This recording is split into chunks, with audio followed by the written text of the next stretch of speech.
This is the VW Virtus, the latest offering from the VW Ghana stable into the Ghanaian market.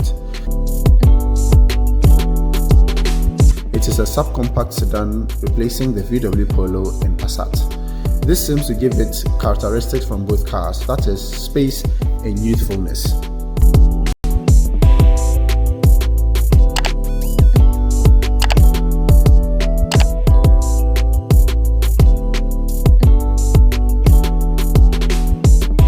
Virtus is coming with a 1.6-litre 4-cylinder engine producing around 108 horsepower. All the power is sent to the front of the car through a 6-speed automatic transmission. It comes in two trims, that is the high line and the top line having more features.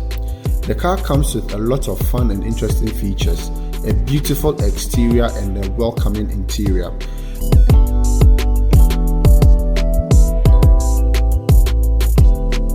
Prices starting from a little over $22,000 to somewhere a little under $25,000 makes it a bargain for its category. It's a car I am looking forward to driving. The car will be on sale soon and I will keep you posted and updated. Thank you for watching and see you in the next one. Bye for now.